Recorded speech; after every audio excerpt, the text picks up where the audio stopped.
వికలాంగుల మహాగర్జన సభను విజయవంతం చేయండి. మహబూబాబాద్ జిల్లా తొర్రూరు పట్టణ కేంద్రంలోని స్థానిక రేవూరి నర్సయ్య ఫంక్షన్ హాల్లో ఎంఆర్పీఎస్ ఆధ్వర్యంలో ఏర్పాటు చేసిన వికలాంగుల మరియు చేయూత పెన్షన్దారుల సన్నాహక సమావేశానికి ఎంఆర్పీఎస్ వ్యవస్థాపక అధ్యక్షుడు పద్మశ్రీ మాట్లాడుతూ ముఖ్యమంత్రి రేవంత్ రెడ్డి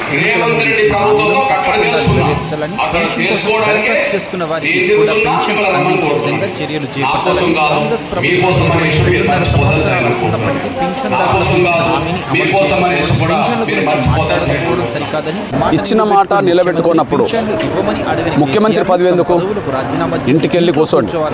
ఈ కార్యక్రమంలో ఎంఆర్పీఎస్ ప్రభుత్వం మోసం చేస్తుంటే ప్రశ్నించలేని ప్రతిపక్ష హోదా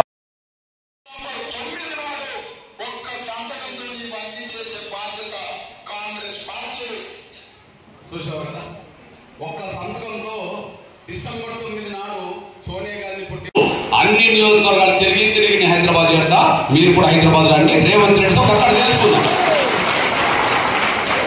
రేవంత్ రెడ్డి ప్రభుత్వంతో అక్కడ తెలుసుకున్నాం. అక్కడ తెలుసుకోవడానికే నేను తిరుగుతున్నా, మిమ్మల్ని రమ్మని కోరుతున్నాను.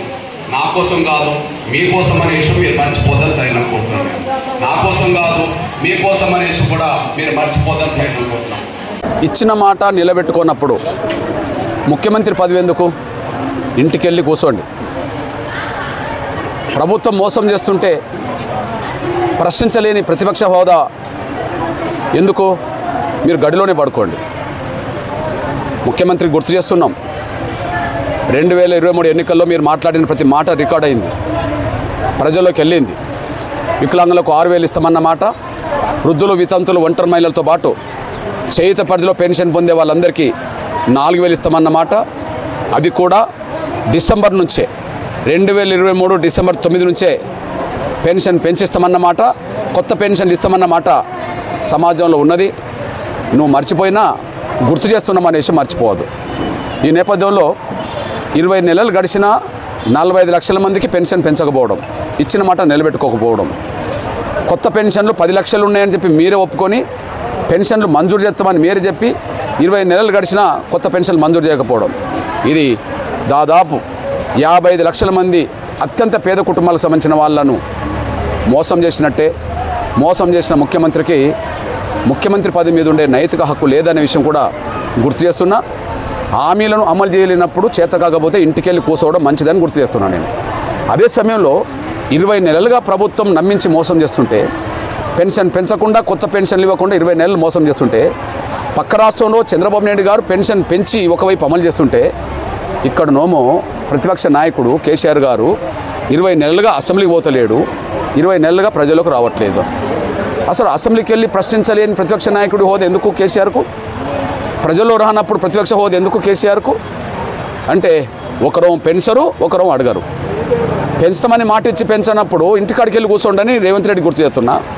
ప్రశ్నించలేని ప్రతిపక్ష హోదా నీకు అవసరం లేదు కాబట్టి ఆ ప్రతిపక్ష హోదాకు రాజీనామా చేసి నువ్వు గడిలో పడుకోవాలని చెప్పి కేసీఆర్కు గుర్తు చేస్తున్నా. ఏది ఏమైనా ఇటు రేవంత్ రెడ్డి గారి వల్ల, కేసీఆర్ వల్ల, అధికారంలో ఉండబడే రేవంత్ రెడ్డి వల్ల, ప్రతిపక్షంలో ఉండబడే కేసీఆర్ వల్ల 55 లక్షల మంది పేద కుటుంబాలకు సంబంధించిన వాళ్లకు అందాల్సిన పెన్షన్లు అందకుండా పోతున్నాయి. దీనివల్ల నష్టపోతున్నది, మోసపోయింది పేదవర్గాలే కనుక, అట్లాంటి పేద కుటుంబంలో పుట్టిన మేము కనుక ఖచ్చితంగా వాళ్ళ పెన్షన్ పెరగాలి, కొత్త పెన్షన్ మంజూరు చేయాలి, లేకపోతే ఇంటికెళ్ళి కూర్చోవాలని చెప్పి రేవంత్ రెడ్డి గారు గుర్తు చేయడానికి, గడిలో పడుకోవాలని చెప్పి కేసీఆర్ గుర్తు చేయడానికే సెప్టెంబర్ 9న హైదరాబాదులో లక్షలాది మందితో వికలాంగులు మరియు చేయూత పెన్షన్దారుల మహాగర్జన నిర్వహించబోతున్నాం. ఆ గర్జనకు తరలి రమ్మని చెప్పి నేను అన్ని వర్గాల వికలాంగులను, అదే సమయంలో వృద్ధులు, వితంతులతో పాటు కొత్తగా పెన్షన్ కోసం ఎదురుచే ప్రతి ఒక్కరూ హైదరాబాద్ వచ్చి జయప్రదం చేసి పెన్షన్ పెంచుకునే పోరాటంలో భాగస్వాములు కావాల్సిందిగా, కొత్త పెన్షన్లు సాధించుకునే పోరాటంలో భాగస్వాములు కావాల్సిందిగా నేను విజ్ఞప్తి చేస్తున్నా, పిలుపునిస్తున్నా.